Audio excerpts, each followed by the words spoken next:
Hello friends, कैसे हैं सब लोग। चलिए शुरू करते हैं आज के करंट अफेयर्स को। ठीक है, आज 9 अगस्त 2021 के करंट अफेयर्स को शुरू करते हैं। ये टोक्यो ओलंपिक में नीरज चोपड़ा ने भारत को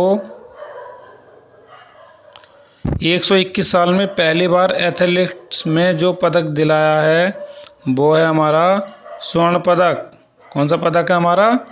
स्वर्ण पदक। प्रधानमंत्री नरेंद्र मोदी ने राजीव गांधी खेल रत्न पुरस्कार का नाम बदलकर यह रखने की घोषणा की है। तो क्या रखने की घोषणा की है? मेजर ध्यानचंद खेल रत्न पुरस्कार। ऑस्ट्रेलिया के जिस गेंदबाज ने अपने डेब्यू मैच में हैट्रिक लेने वाला दुनिया का पहला गेंदबाज बन गया वो है हमारा नाथन एलिस। आगे चलते हैं।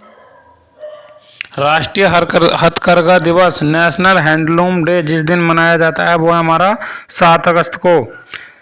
गो फर्स्ट एयरलाइंस कंपनी ने ओलंपिक में जीतने वाले खिलाड़ियों को जितने साल तक फ्री हवाई सफ़र देने की घोषणा की है वो है हमारी 5 साल तक।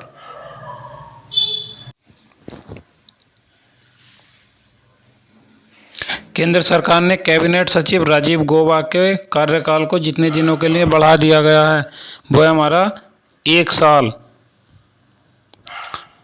जिस राज्य ने हॉकी खिलाड़ी वंदना कटारिया को राज्य के बेटी बचाओ बेटी पढ़ाओ अभियान का ब्रांड एम्बेसडर नियुक्त किया है वो क्या है हमारा? उत्तराखंड की। ये कहाँ की रहने वाली है? हमारी उत्तराखंड।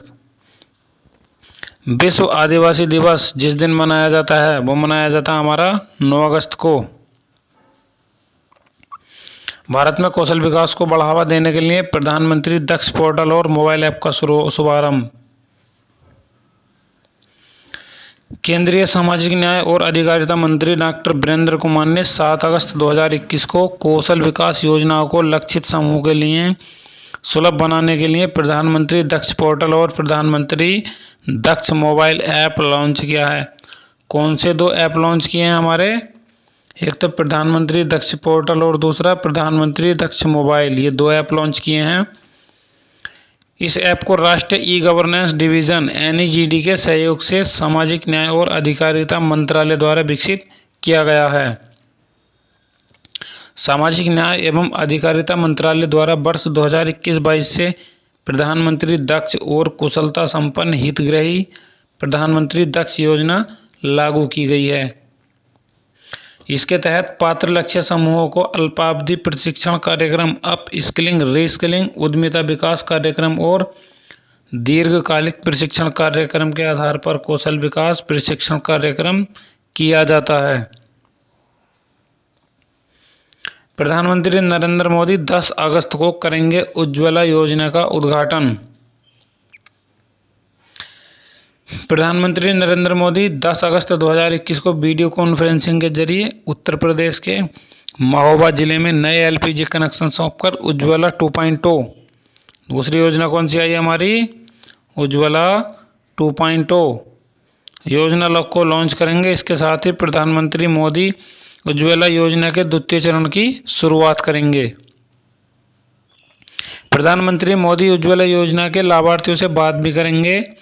उज्ज्वला 2.0 में लाभार्थियों को बिना किसी डिपॉजिट फीस के LPG कनेक्शन मिलेगा। उज्ज्वला 2.0 में LPG कनेक्शन के अलावा पहले सिलेंडर की रिफिलिंग भी फ्री होगी और इसके अलावा गैस चूल्हा भी मुफ्त में दिया जाएगा। राशन कार्ड और एड्रेस प्रूफ जमा करने की जरूरत नहीं। प्रधानमंत्री कार्यालय के अनुसार उज्ज्वला 2.0 का लाभ लेने के लिए प्रवासियों को राशन कार्ड और एड्रेस प्रूफ जमा करने की जरूरत नहीं। जरूरतमंद परिवार अब खुद के द्वारा सत्यापित आवेदन देकर भी इस योजना का लाभ ले सकेगा। इससे प्रधानमंत्री के विजन को आगे बढ़ाने में मदद मिलेगी। बजट में किया गया था ऐलान। अब क्या ऐलान किया गया था ये पढ़ते हैं। वित्त वर्ष 2021-22 के बजट में प्रधानमंत्री उज्ज्वला योजना PMUY स्कीम के तहत 1 करोड़ अतिरिक्त LPG कनेक्शन के प्रावधान की भी घोषणा की गई थी।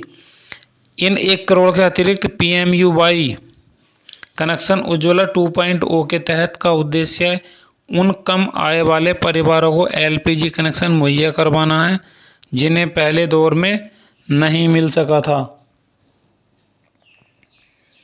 योजना की शुरुआत प्रधानमंत्री नरेंद्र मोदी ने 1 मई 2016 को प्रधानमंत्री उज्ज्वला योजना को लॉन्च किया था। कब लॉन्च किया था?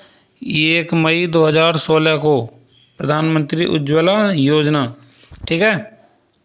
इस योजना के तहत 5 करोड़ गरीब परिवारों, कितने? 5 करोड़ गरीब परिवार की महिलाओं को गैस कनेक्शन बांटने का लक्ष्य रखा था।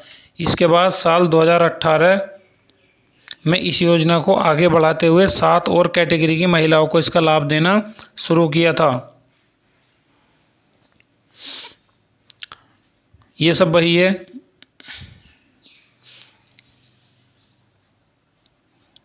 इसमें अनुसूचित जाति, देखो कौन कौन सी जाति थी? अनुसूचित जाति, इसमें हमारी अनुसूचित जाति, अनुसूचित जनजाति, अंत्योदय अन्न योजना, अति पिछड़ा वर्ग, चाय बागान वर्कर, वनवासी और द्वीपों में रहने वाले लोगों को भी शामिल कर लिया था। कितनी जाति के लोग शामिल थे? देखो 1 2 3 4 5 6 7, यानी 7 जातियों के लोग और भी शामिल कर लिए गए थे। जलवायु परिवर्तन 2021 रिपोर्ट 2006 के बाद गंभीर हुआ गर्म हवाओं का प्रभाव। संयुक्त राष्ट्र ने चेतावनी दी है कि ग्लोबल वार्मिंग तेज हो रही है। इसके लिए साफ तौर पर मानव जाति ही जिम्मेदार है। कौन जिम्मेदार है? मानव जाति ही जिम्मेदार है। Inter governmental panel on climate change IPCC ने अपनी रिपोर्ट में कहा, तो कौन दे रहा है ग्लोबल वार्मिंग की रिपोर्ट? हमारी inter governmental panel on climate change यानी IPCC। कौन? IPCC ने अपनी रिपोर्ट में कहा है कि पृथ्वी की औसत सतह का तापमान साल 2030 तक 1.5 डिग्री सेल्सियस तक बढ़ जाएगा। यह बढ़ोतरी पूर्वानुमान से 1 दशक पहले ही जाएगी। रिपोर्ट के मुताबिक साल 1980 के बाद से समुद्र की ओर से उठने वाली हीटवेव यानी गर्म हवाओं का सिलसिला तेज हो गया है, जिसके पीछे सबसे बड़ा कारण मानव जाति की गतिविधियां हैं। खास तौर से साल 2006 के बाद गंभीर बदलाव देखे गए हैं। रिपोर्ट के अनुसार बढ़ते तापमान से दुनिया भर में मौसम से जुड़ी भयंकर आपदाएं आएंगी। दुनिया पहले ही बर्फ की चादरों के पिघलने और समुद्र के बढ़ते स्तर और बढ़ते अम्लीकरण में अपरिवर्तनीय बदलाव झेल रही है। देखते हैं कोवैक्सीन के बारे में और कोविशील्ड के बारे में देखते हैं क्या कह रहे हैं।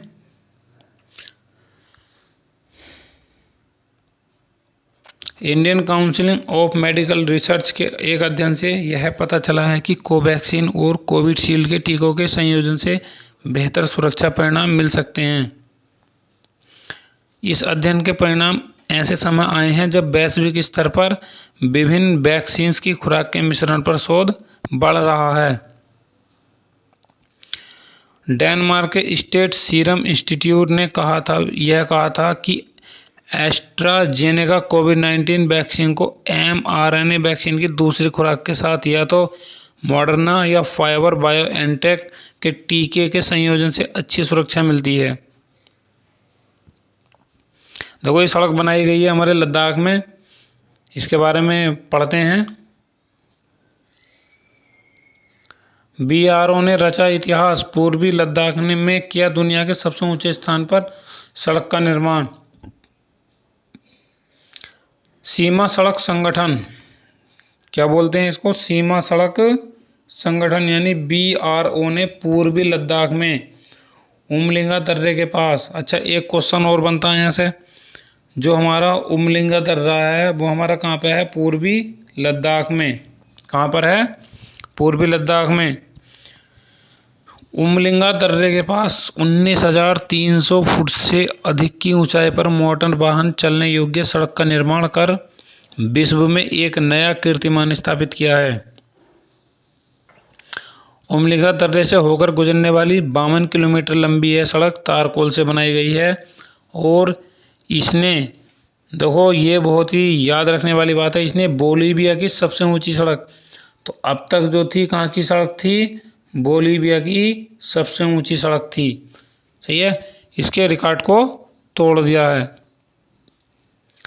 सड़क निर्माण करने वाली इस एजेंसी ने इस हफ्ते की शुरुआत में यह उपलब्धि हासिल की है। BRO को भारत की उत्तरी सीमाओं के साथ दुर्गम इलाकों में सड़क बनाने की विशेषता हासिल है। इस सड़क का निर्माण कर BRO ने ऊंचाई पर स्थित सड़कों के निर्माण में कीर्तिमान स्थापित किया है। उमलिगा दर्रा अब बोलीविया स्थित 18,953 फीट के पिछले रिकॉर्ड को तोड़ दिया है। बोलीविया में पिछली सबसे ऊंची सड़क, देखो सड़क का नाम क्या था, सबसे ऊंची सड़क थी हमारी उटरुंकू। ठीक है, जो सबसे ऊंची सड़क थी वो हमारे उटरुंकू नामक ज्वालामुखी से जुड़ती है। तो क्या नाम है, उटरुंकू जो ज्वालामुखी है वो हमारा कहाँ है, बोलीविया में। देखो एक क्वेश्चन यहाँ पे से भी बन रहा है, इसका ध्यान रखेंगे। जो उटरुंकू नामक ज्वालामुखी है वो हमारा बोलीविया में है। ठीक है, और वहीं बोलीविया में भी हमारी पहले सबसे ऊंची सड़क थी और अब इस समय जो हो गई है वो हमारी पूर्वी लद्दाख में हो गई है। ठीक है, आगे चलते हैं।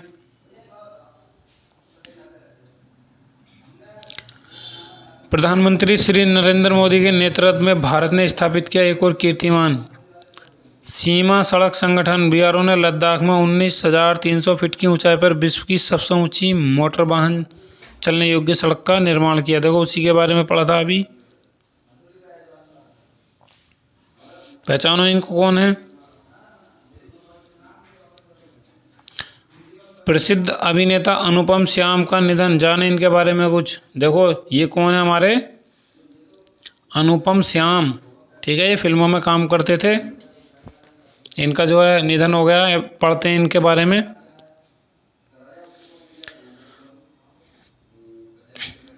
छोटे एवं बड़े पर्दे के मशहूर कलाकार अनुपम श्याम का 8 अगस्त 2021 को निधन हो गया है। वे 63 साल के थे। उनके शरीर के कई अंगों ने काम करना बंद कर दिया था। अनुपम श्याम ओझा, यानी पूरा नाम क्या था इनका, अनुपम श्याम ओझा, पिछले साल से किडनी की बीमारी से जूझ रहे थे। अनुपम श्याम ICU में थे और उन्हें वेंटिलेटर पर रखा गया था। अब इनके बारे में देखो कहाँ के थे, कैसे थे, अब इनके बारे में पढ़ते हैं।